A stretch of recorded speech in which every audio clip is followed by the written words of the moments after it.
மாநிலத்தை கெடுத்த அதிமுக, மாநிலத்தை கண்டுகொள்ளாத பாஜக, இந்த கள்ள கூட்டணியை மக்கள் அடையாளம் கண்டு கொண்டிருக்கிறார்கள். மக்கள் நலனே முக்கியம்னு செயல்பட்டு கொண்டிருக்கக்கூடிய நமது திராவிட மாடல் தமிழ்நாட்டு மக்களாகிய நீங்கள் துணை இருப்பது போல உண்மையான வளர்ச்சியை நமது நாடு காண ஒட்டுமொத்த இந்திய மக்களும் தயாராகிவிட்டார்கள். பாசிசத்தை வீழ்த்த இந்தியாவை காக்க ஸ்டாலின் அழைக்கிறேன். ஃபர்ஸ்ட் லைன் நேயர்களுக்கு வணக்கம். இன்றைக்கி நம்ம என்ன பார்க்க போகிறோம் அப்படின்னா, பாமக எந்த பக்கம் பாய போகுது. மதில் மேலே சுற்றிக்கிட்டு இருக்கிற பூனை, 2 பூனை சுற்றிக்கிட்டு இருக்கு. ஒரு பூனை பாமக, இன்னொரு பூனை தேமுதிக. இந்த 2 பூனையும் எந்த பக்கம் பாய போகுது அப்படின்னு நம்ம பார்க்கோம். ஆனால் இந்த 2 பூனை எப்படின்னா 2 பக்கம் பாயணுன்ற மாதிரியான பூனை. இந்த பக்கம் பாஞ்சு இதை சாப்பிட்டு திருப்பி மதில் மேலே ஏறி அந்த பக்கம் பாயணும் அப்படின்ற மாதிரியான பூனைகள் தான் இந்த 2 பூனைகளும். இந்த 2 பூனைகளும் விரட்டப்பட்டு என்ன பண்ணியிருக்காங்க அப்படின்னா, டெல்லி தன்னுடைய கட்டுப்பாட்டில் எடுத்துருச்சு அப்படின்னு பார்க்கலாம். டெல்லியை பொறுத்தளவுக்கு நீங்கள் தேர்தல் பத்திரங்கள் விவகாரங்களை பார்த்துருப்பீங்க. அதில் கிட்டத்தட்ட 6500 கோடி ரூபா அடித்து வச்சுருக்காங்க. அது காரணம் என்ன அப்படின்னு பார்த்தீங்கன்னா, கட்சிகளை விலைக்கு வாங்குவது, எம்எல்ஏக்களை வாங்குவது, எம்பிக்களை வாங்குவது. அவர்களை ஜெயிச்சு ஒன்று நம்ம நின்று ஜெயிக்க வேண்டியது, ஜெயிக்கலைன்னா ஜெயிச்சவனை விலைக்கு வாங்கிட வேண்டியது அப்படின்ற 2 பாலிசியில் அவர்கள் மதில் மேல் புனையாக இருக்கான் பிஜேபி.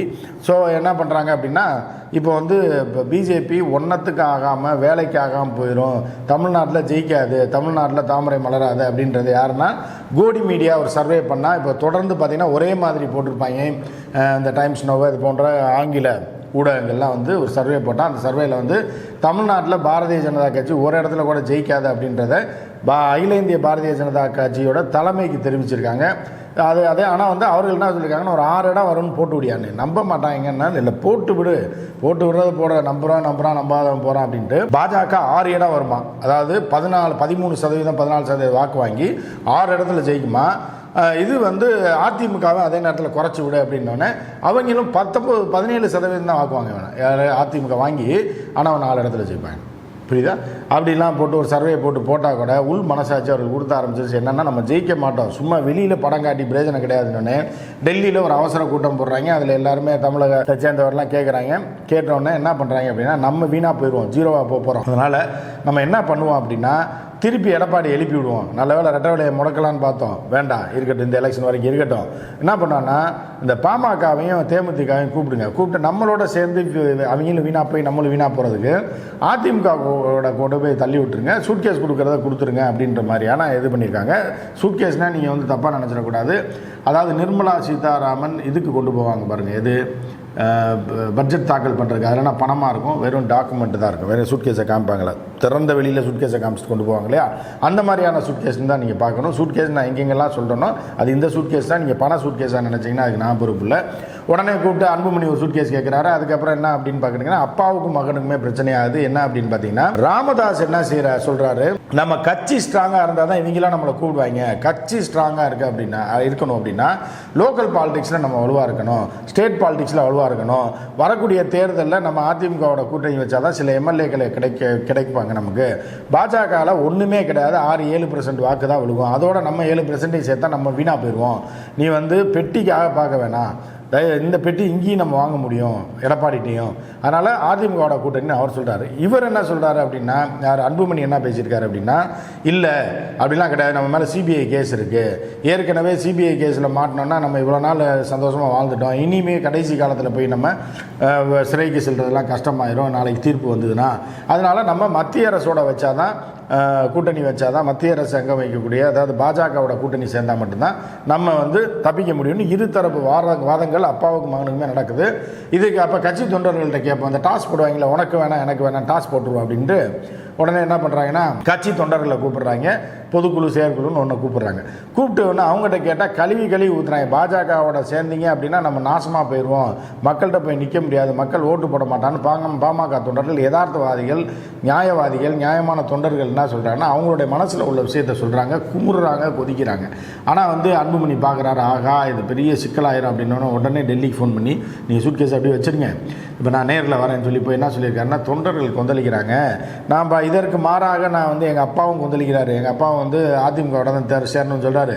இதை மீறி நம்ம நின்னோம் அப்படின்னா தொண்டர்களே, பாமக தொண்டர்களே நமக்கு ஓட்டு போட மாட்டாங்க, தோற்கடித்து விடுவார்கள், உங்களுக்கும் பிரயோஜனம் இல்லாமல் போயிடும், எங்களுக்கும் பிரயோஜனம் இல்லாமல் போயிடும் அப்படின்ற மாதிரி எடுத்து சொல்லியிருக்காரு. எடுத்து சொன்ன உடனே என்ன பண்ணியிருக்காங்கன்னா, டெல்லி தலைவர்கள் பார்த்துருக்காங்க. அது கரெக்டு தான். ஏன்னா சர்வேயோட உண்மையான ரிப்போர்ட் 7% சொல்லுது. நம்ம 7 சீட்டாக போட சொல்லியிருக்கோம். இது மக்களை ஏமாத்துறதுக்காக தான். ஆனால் நம்மளே ஏமாந்துடக்கூடாது. நீங்கள் சொல்கிற பாலிசி கரெக்டு. உங்கள் அப்பா சீனியர் பொலிட்டிஷியன்னு, அவருக்கு தெரியாத விஷயம் எதுவும் இருக்காது. நீங்கள் உங்கள் அப்பா சொல்கிறதபடி கேளுங்க. தந்தையின் சொல்மிக்க மந்திரம் இல்லை. அதனால் நீங்கள் நேராக போய் என்ன பண்ணுங்கன்னா, அதிமுகவோட சேர்ந்து ஆட்டையை போடுங்க. அங்கேயும் அவங்களும் சூட்கேஸ் தருவாங்க. சூட்கேஸ் தந்தாங்கன்னா நீங்கள் நிம்மதியாக வாங்கிட்டு அங்கே பாருங்கள்.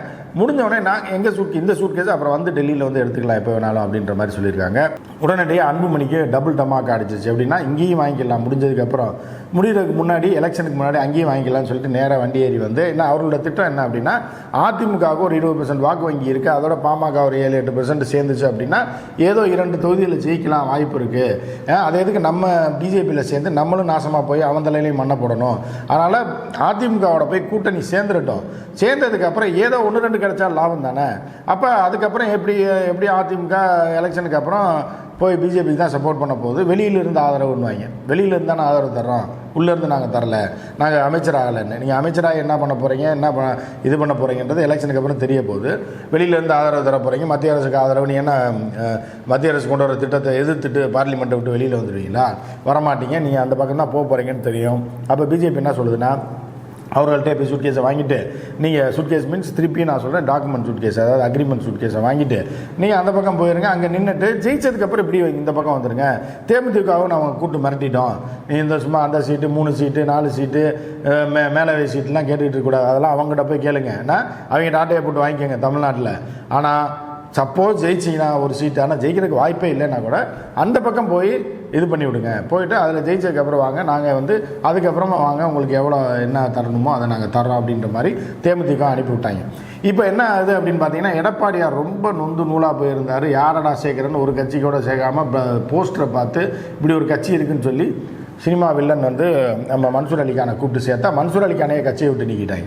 ஸோ இந்த மாதிரி சோகத்தில் இருந்த எடப்பாடியார் கதவை திறந்து வைத்துட்டு சரி நீ அவ்வளோதான் கூட்டணி தேர்தல் அறிவிச்சிட்டாங்க அப்படின்ற நேரத்தில் டக்குன்னு வந்து அன்புமணிகிட்டேருந்து ஃபோனு, அண்ணே வந்துட்டோண்ணே அப்படின்னு. என்ன 3 நாளாக ஃபோன் எடுக்கலை நீங்கள் அப்படின்னா, இல்லைண்ணே கொஞ்சம் பிஸியாக இருந்துட்டேன்.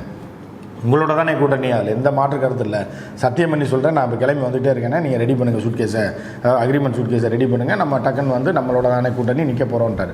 உடனே வந்து இந்த பேச்சுவார்த்தை மீண்டும் டக்குன்னு கதவு திறந்துருக்குன்னு உள்ளே வந்துட்டாங்க.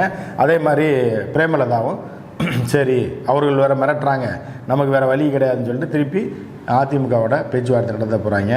இந்த பேச்சுவார்த்தை 2 நாளில் இதெல்லாம் முடிவாயிருச்சு. எந்த தொகுதின்னு தான் பேசணும்.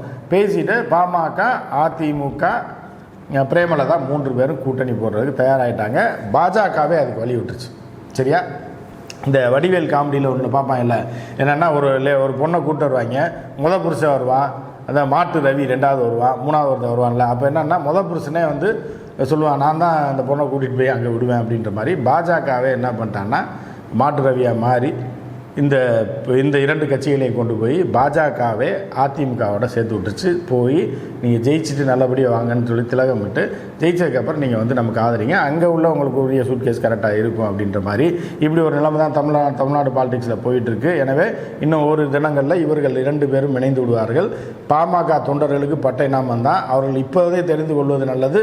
நிச்சயமாக பாமக வந்து அதிமுகவோட கூட்டணி போட்டாலும் அடுத்து பாஜகவோட சேரப்போகின்ற மனசை வந்து திடமாக்கிட்டு அவர்கள் அடுத்த 5 வருஷத்துக்கு இருக்க வேண்டியது.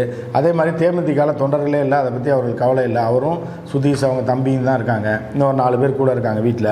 அவங்க சமாதியை பார்த்துக்கிறதுக்கு 4 பேர் இருக்காங்க. ஸோ இவர்கள் வந்து அம்மா சொல்கிறது ஓகே அப்படின்னு சொல்லி கேட்டுக்குவாங்க. ஸோ இது இப்படி போயிட்டுருக்கு. இன்னும் 2 நாட்களில் இதற்கான இந்த கூட்டணி வந்து அதிமுகவோட உறுதி செய்யப்படும். அதே மாதிரி பிஜேபி ஏற்கனவே நொந்து போனதை வைத்து ஒரு கூட்டணி வைத்திருக்கிறார்கள். அதை வைத்து தோத்தாலும் பரவாயில்ல, நம்ம கொஞ்சம் வழி விட்டுருவோம் அதிமுகவுக்கு அப்படின்ற மாதிரியான ஒரு நிலையில் அவர்கள் இருக்காங்க. ஸோ எனவே 2 நாட்களில் என்ன நடக்குதுன்னு நம்ம பார்ப்போம். அதுவரை நன்றி கூறி விடைபெறுவது உங்கள் உமாபதி கிருஷ்ணன். நன்றி, வணக்கம்.